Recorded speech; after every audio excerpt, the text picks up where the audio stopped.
Bismillahirrahmanirrahim. Assalamu alaikum.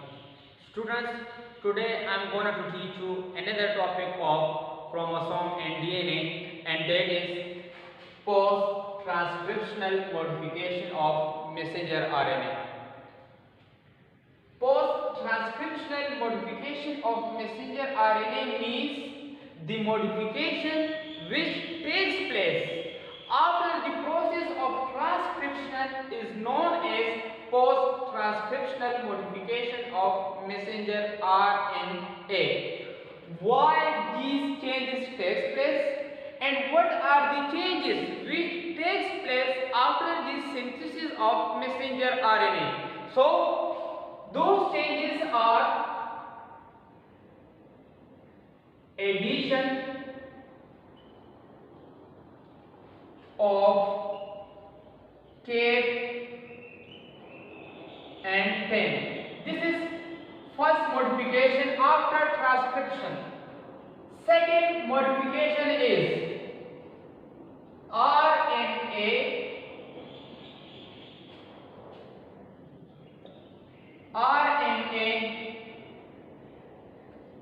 splicing. But why these two changes take place?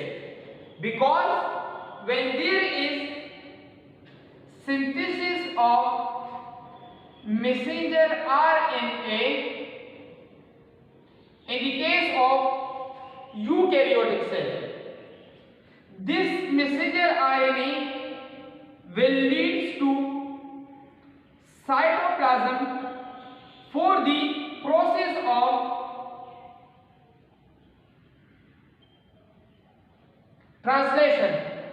But in the case of messenger RNA, some enzymes are present which are responsible for the breakdown of this messenger RNA. Those enzymes are nuclease and phosphatase. So, to prevent this messenger RNA from the action of these two enzymes, so the addition of cap and tail and RNA splicing will be takes place. Similarly, we also know that the gene of eukaryote contain exon region and intron region. Exon is coding while intron is non-coding region. But as there is synthesis of messenger RNA, so exon along with intron will be decoded in the form of messenger RNA. So to remove intron from messenger RNA, the RNA splicing will be takes place.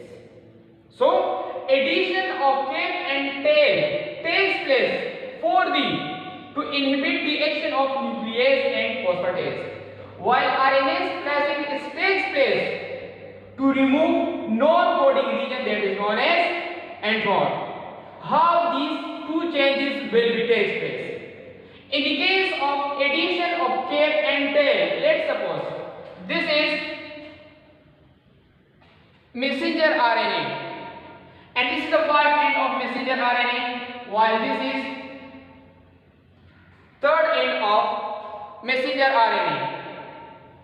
At the 5' end of messenger RNA means having extra hydroxyl group at its 5 carbon.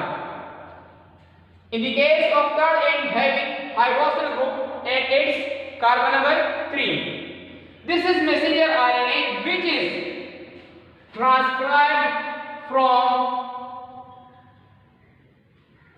gene. So to prevent this messenger RNA from the action of nuclease and phosphatase and to remove intron. So in the case of messenger RNA, the 5' end will be covered by a group known as methyl guanine triphosphate. In the case of 5N, now this N is covered from the action of nuclease and phosphatase. Similarly, its third end is covered by long tail of adenine. Its 5th end is now covered by long tail of adenine. How many adenine will attach at third end? According to your book, 30 to 500 adenine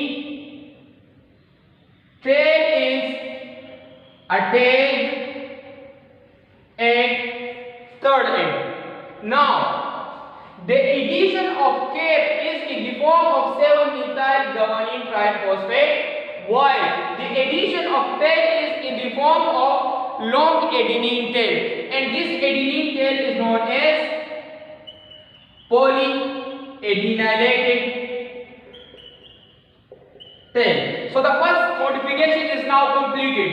That is the addition of cap and addition of tail. Now the second modification of messenger RNA is RNA splicing. RNA splicing is actually the process in which introns are removed. Here is messenger RNA.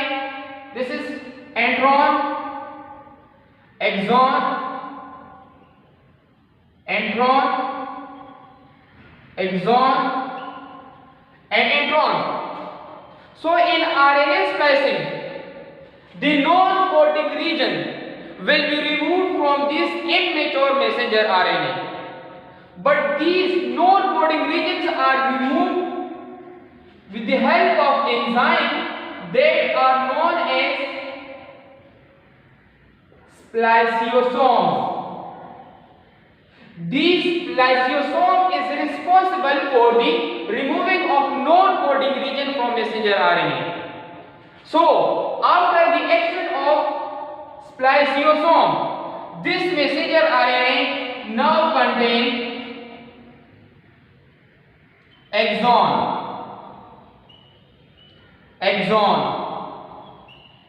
and this is also exon.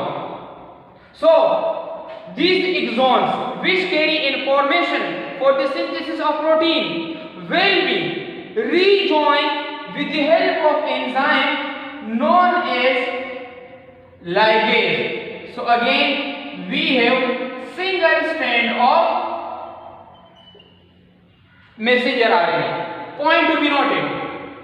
This messenger RNA containing intron, which is non-coding region, is known as non-functional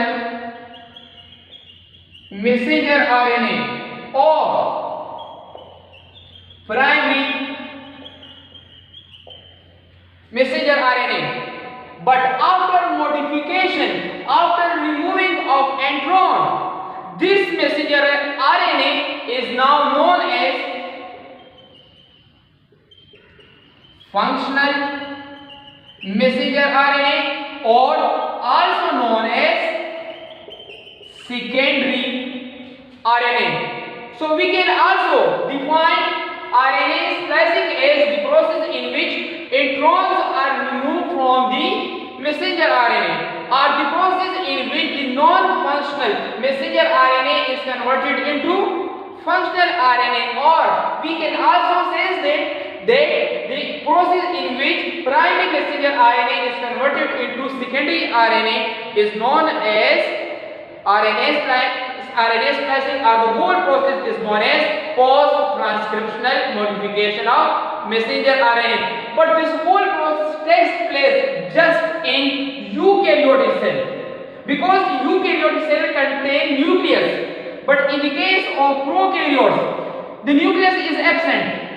So there is no need of post-transcriptional modification of messenger RNA, because the newly synthesized messenger RNA is already present in the cytoplasm. So there is no need of post-transcriptional transcriptional modification of messenger RNA. So this is all about post transcriptional modification of messenger RNA in the case of eukaryotic cell.